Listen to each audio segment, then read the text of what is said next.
جب رسول اس دنیا سے چلے گئے تو پہلے اور دوسرے خلیفہ نے، بخاری میں لکھا ہے حدیث نمبر 303، حدیث نمبر 5003 اور 5004 کو آپ پڑھ لیجئے گا، اس میں لکھا ہے کہ دو خلیفاؤں نے، حضرت جو عمر تھے اور جو ابو بکر تھے، ان دونوں نے مل کر یہ طے کیا کہ اس کو جمع کیا جائے، اور اس میں یہ بھی لکھا ہے کہ صرف 4 لوگ اس قرآن مجید کو جانتے تھے رسول کے بعد، تو ان 4 میں سے ایک آدمی کو چنا گیا اور ان سے یہ کہا گیا آپ قرآن مجید لکھو، اور قرآن مجید لکھنے کے بعد وہ پتھر سے لکھا گیا، پہلے خلیفہ اور دوسرے خلیفہ کے دور میں چلا، لیکن تیسرے خلیفہ کے دور میں پھر قرآن کو لے کر وواد ہوا، لوگ قرآن نئے قرآن لوگ پڑھ رہے تھے، تو تیسرے خلیفہ نے اس کو، جو رسول کی چوتھی وائف تھی، ان کیا سے وہ قرآن مجید منگوایا اور اس کی نقل کرا کر اس کو جاری کر دیا اور کہہ دیا سارے قرآن جلا دو۔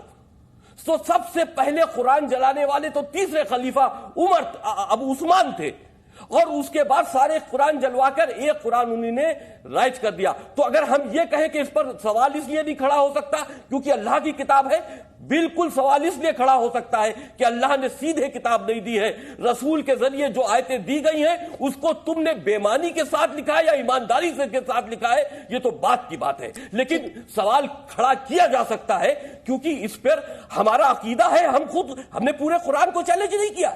قرآن کے اندر بہت سی ایسی باتیں ہیں کہ جو انسانیت کے فیور میں، جو انسانیت کے خلاف ہے۔ میں ترجمہ آپ کو بتا رہا ہوں، آپ نے کہا مجھے، میں آپ تلاوت کرنے نہیں بیٹھا، میں آپ کو ترجمہ بتا رہا ہوں تاکہ لوگ سمجھ لیں۔ دیکھیں سورہ 9 اور آیت 5 یہ التوبہ ہے، جس میں لکھا ہے کہ جب رمضان کا مہینہ بیت جائے تو منکروں کو جہاں بھی پاؤ قتل کر دو، انہیں پکڑو اور ان کو گھیرو اور ان کو گھات لگا کر ان کی جگہ تک لے جاؤ، اور جہاں بیٹھے ہوں ان کو مار دو جب تک کہ وہ توبہ نہ کر لے۔ یہ سورہ ہو گیا۔ اب دیکھیے یہ سورہ 9 التوبہ آیت 123، اے ایمان والو ان انکار کرنے والوں سے لڑو جو تمہارے نکٹ ہے، اور چاہیے کہ میں تم میں سختی پاؤں، یعنی کہ تم ان کے خلاف سخت ہو جاؤ، اور جان لو کہ اللہ جو ہے ڈرنے والوں کے ساتھ میں ہے۔ جن لوگوں نے، اب یہ دیکھیں سورہ 4 اس میں آیت نمبر 56، جن لوگوں نے ہماری آیتوں سے انکار کیا انہیں ہم جلد ہی آگ میں جھونکیں گے، جبکہ ان کی کھالیں پک جائے تو انہیں دوبارہ کھالوں میں بدل دیا جائے گا تاکہ ان کو یاتنا کا مزہ چکھایا جا سکے۔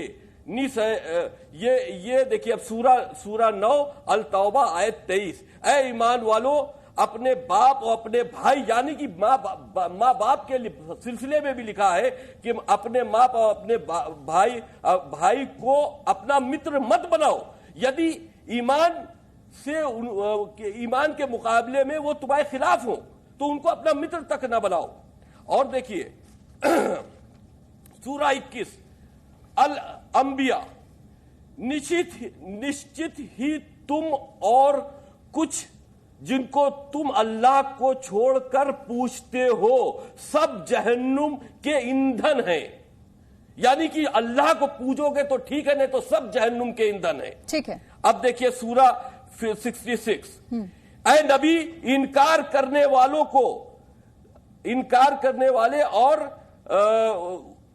کرنے والوں سے جہاد کرو اور ان کے ساتھ سختی سے پیش آؤ، ان کے ٹھکانے جہنم ہیں۔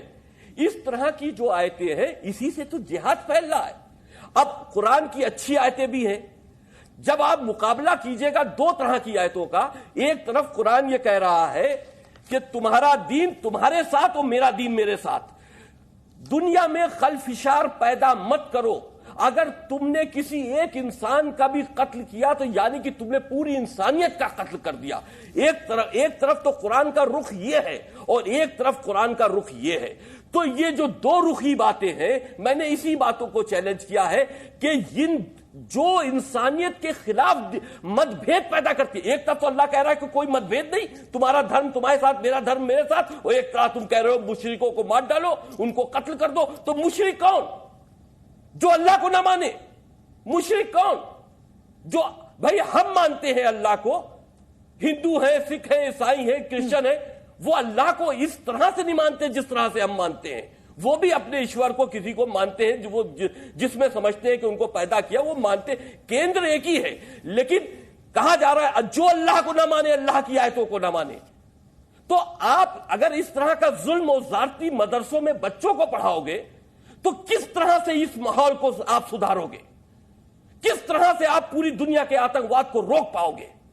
تو ہم کو کہیں نہ کہیں قدم اٹھانا ہی پڑے گا. یہ ہمارے دیش کی سرکشا سے جڑا معاملہ ہے, ہم اس سے کمپرومائز نہیں کر سکتے. پوری دنیا کا مسلمان اگر اکیلا کھڑا ہو, پوری دنیا کا مسلمان اگر ایک ساتھ کھڑا ہو اور ہم اکیلے بچے ہو تو ہم اس وقت تک اکیلے رہنا پسند کریں گے, لیکن ان جاہلوں کے ساتھ میں مرنا نہیں پسند کریں گے. وسیم رضوی, میں آتی ہوں آپ کے پاس. تو دیکھیے, ہم نے وسیم رضوی کی پوری باتیں سنی. دراصل ہم چاہتے تھے تاکہ ہمارے جو اور مہمان ہیں اور ہمارے درشک بھی یہ سمجھ سکیں کہ آخر وسیم رضوی کا سوال کیا ہے. اب آگے بڑھتے ہیں.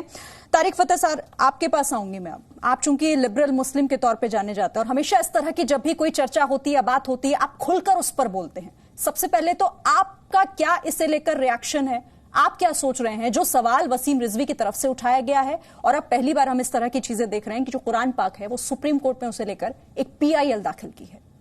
جی دیکھیں, میں صرف اس اختلاف اس لیے کرتا ہوں کہ جس قدم سے جو قدم لیا جائے اس سے اگر انتشار اور پھیلے گا تو اس کا فائدہ نہیں ہے. اس سے بہتر انداز یہ ہے کہ ایک جو رضوی صاحب نے قرآن کے بارے میں کہا, میں ایک چھوٹی سی بات آپ کو بتا دوں کہ پورا قرآن شریف جو حضرت عثمان کے زمانے میں جمع کیا گیا وہ ایک تو کرونالوجی میں نہیں ہے.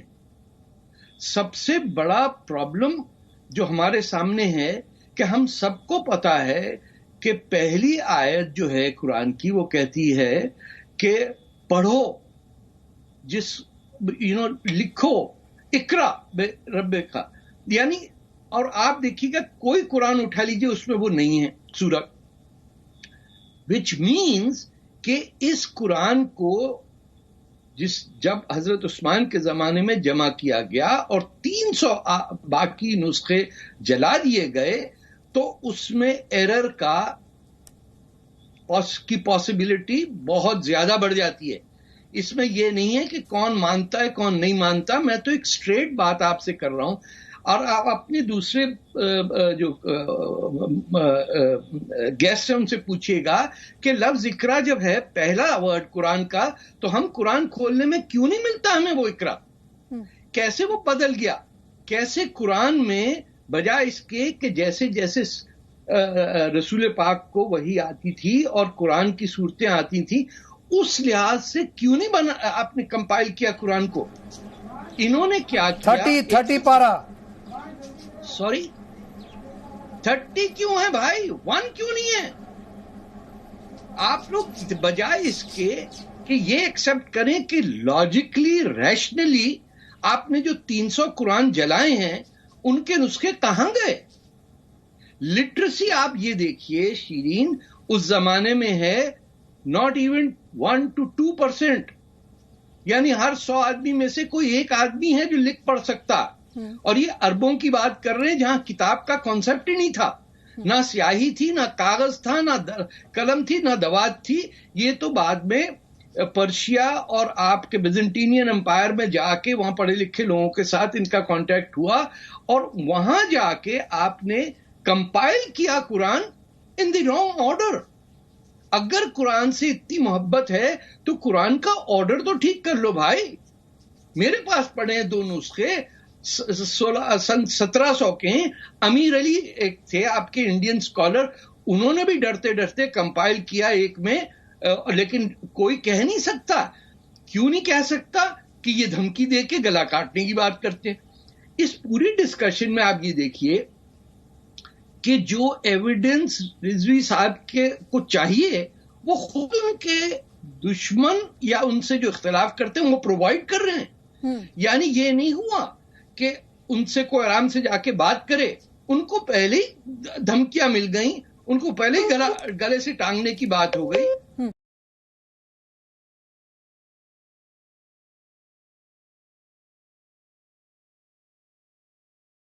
طریقہ ہے.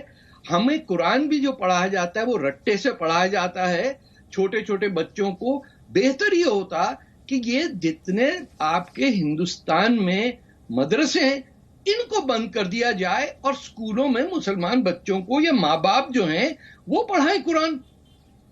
ہم نے تو، ہمارے ماں باپ نے ہمیں قرآن پڑھنا سکھایا. یہ جو مسئلہ انڈیا میں بن گیا ہے کہ بجائے جب تک کہ کوئی مولوی بیٹھ کے نہ بتائے اس کے پاس اس کا کنٹرول ہے.